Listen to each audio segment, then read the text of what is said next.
Welcome to the All Out Leadership Podcast, hosted by Pastor Eric Lawson, where each episode is uniquely designed to help you live all out by bringing you practical leadership from a biblical perspective delivered in 10 minutes or less. So whether you're a business leader, serving in ministry, or simply looking to grow in your leadership, this podcast is for you. Before we dive into this week's topic, make sure to subscribe to the podcast and download the show notes at ericlawson.com/podcast. And while you're at it, feel free to share the content on social media. Now, let's join Pastor Eric for this week's conversation.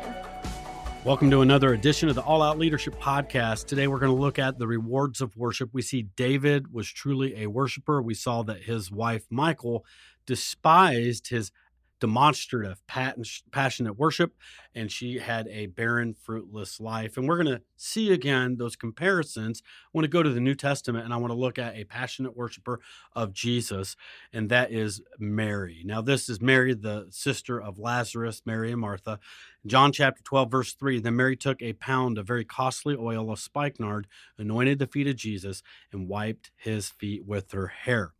She came to bring a valuable sacrifice to Jesus, and Jesus was blessed and honored by this sacrifice that she gave. This was actually a very large sum of money. This could be a dowry, and so she just poured it all out extravagantly on Jesus. And listen to the results. John 12, verse 3, and the house was filled with the fragrance of that oil. When we become extravagant in our worship, when we're extravagant in our giving, when we're extravagant in serving towards Jesus, what happens? His fragrance fills our home. The fragrance fills our home. Now, because she poured that oil upon Jesus and wiped her hair, using her hair to wipe Jesus' feet with it, when the whole house was filled with the fragrance, everybody benefited, everybody experienced the fragrance of that aroma. That's like coming to church, man. You're there and you felt nothing coming in, and then all of a sudden people are worshiping God, and all of a sudden you're like, wow, I'm starting to feel God's presence, and whoo, this is good. You know, you actually just might be getting what's called a sloppy agape, meaning you're just experiencing God's presence, not because you're worshiping, but because other people are worshiping. And I go, you know what? Hey, secondhand God's presence is still great and still enjoyable. But here's what happens. When you go home, that fragrance doesn't go with you. But those who took the time to enter in, to touch Jesus with their worship, to touch Jesus with their giving, when they go home, that fragrance lingers with them. And sometimes it lingers for days and for weeks. So don't just watch worship, but you touch Jesus, because Jesus' fragrance and his presence goes back home with you, and it impacts your entire home. Now, when you do this, you can expect the same thing that Mary ran into, and it's this. You're going to get some critics. Mark chapter 14, verse 5, just a little bit of a different perspective on the same story. And they criticized her sharply, but Jesus said, let her alone. Why do you trouble her? She has done a good work for me. Know this, you will do good things for Jesus, and for whatever reason, somebody has the audacity to criticize you and tell you you're wrong and write some nasty little thing on the blog that you wrote trying to glorify Jesus, or they're going to criticize your tweet. They're going to say something nasty about the Bible study you led, or whatever. They're just out there. There will always be small people criticizing people that do great things for Jesus.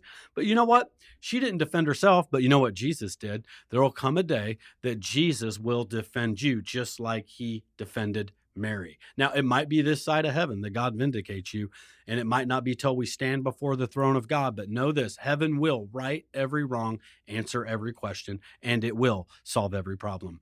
God will vindicate you from those that are attacking you. You just trust him, and you know what? You just keep worshiping him.